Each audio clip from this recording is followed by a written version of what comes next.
It is said so nicely, pain is inevitable, while suffering is optional. What is then the difference between the two? Pain occurs as a state of basically usually intense discomfort that alarms your system that potentially something could go wrong. Suffering is pain aversion, is when we resist, when we reject the pain that we have. Suffering is one of the most, let's say, fundamental human questions, and the teachings that we will offer today will involve a radical shift of perspective over suffering. Imagine if suffering would no longer be your enemy, but your friend. If suffering will no longer be something bad, something that you want to get rid of, but a useful thing. It will become a gasoline. It will become a fuel for a much higher purpose, namely transformation. If suffering would become your friend, what would you be afraid of in this world? What is left to be afraid of? The structure of the lecture will be the following. We'll explain the main idea, come out a little bit in detail and definitions, and then close up with the same idea that we started with, but in detail. Essentially, suffering is always a call for transformation. And suffering carries in itself both the information that we need in order to transform and the energy needed to transform. It is like, if you want a metaphor, if you have a house that is broken, a part of the house is broken and needs renovation, suffering will come both with the plan to tell you this is the broken house and this is how to correct it, and also will give you the power, the energy, will come with the workers to actually correct it. Now suffering comes, until here sounds very good. We have something to correct, suffering comes, tells us what we need to correct, how to correct it, and it's also putting the energy to correct it. So what's the problem with suffering? The problem with suffering appears because that process of transformation involves a certain death, involves a certain letting go of our old ways. If our suffering, for example, is caused by our pride, suffering will eliminate our pride and make us humble. Now, our personality has resistance very often to the process of transformation. Suffering comes and says, you're proud, I come here to fix you and make you humble. And then the personality says, forget about it, you stay out the door.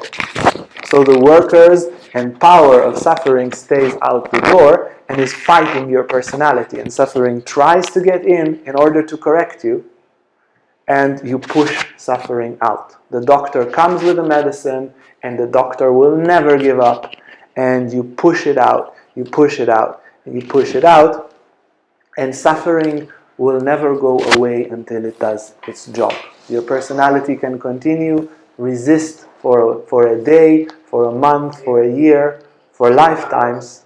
You can fight transformation, but transformation will always win. It can take you 100 lifetimes or 100 lifetimes in hell if you really insist. But in the end of the day, what needs to be corrected will be corrected, and suffering will correct it. If you haven't yet subscribed to our YouTube channel, liked this video, liked us on Facebook or whatever platform you might be on, hit the bell for notifications and all this sort of great stuff that you can do it now. So one helpful distinction that should be made is to understand the difference between suffering and pain. One of the reasons why we suffer is because we misidentify what suffering actually is. So let's look at that for a moment. It is said so nicely, pain is inevitable, while suffering is optional. So what is then the difference between the two? Pain occurs as a state of basically usually intense discomfort that alarms your system that potentially something could go wrong.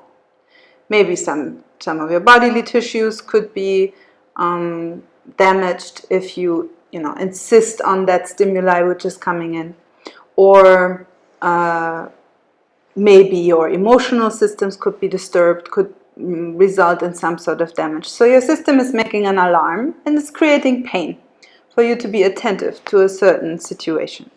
Now you could relate to that pain in many different ways.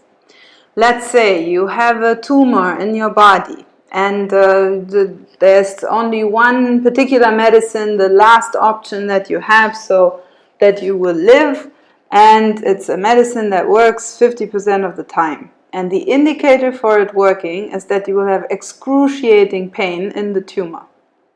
Then, as you sit and you experience pain, you will be delighted. It will be awful, yes, it will not be nice, but you will not suffer from that pain in the sense of resisting it. You could also be neutral towards the pain. You could be having a purposeful attitude towards the pain. If you look at lately I've been into the Wim Hof method, and if you look into his documentaries of people sitting in a sub-zero ice bath or something like that, and it is very painful for them, but they have a purpose in that. They choose to sit in that ice bath, and afterwards they feel great, they have good health benefits, and so forth.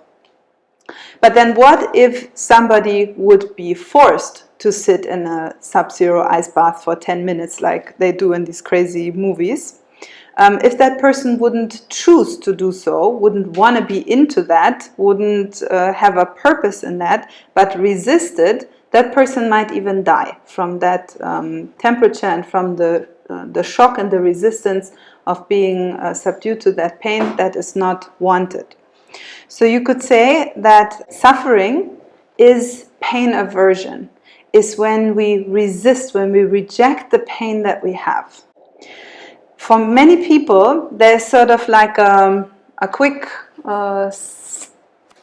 step following from pain into suffering, a quick bypass, you could say, a shortcut from pain to suffering. And it is not so much that we experience a pain and then we're like, oh, a pain is arising. Let me see if this pain is a pain that I wish to endure, that I wish to experience in order to have a good outcome, or is this pain something that I wish to remove and I don't want to have?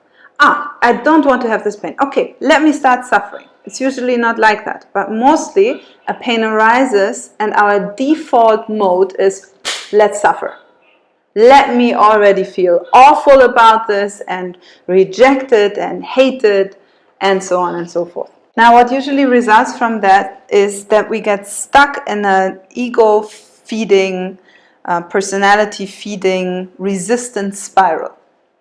I have pain, I don't want, I'm scared of that pain, now let me suffer, poor little me, and then it sort of becomes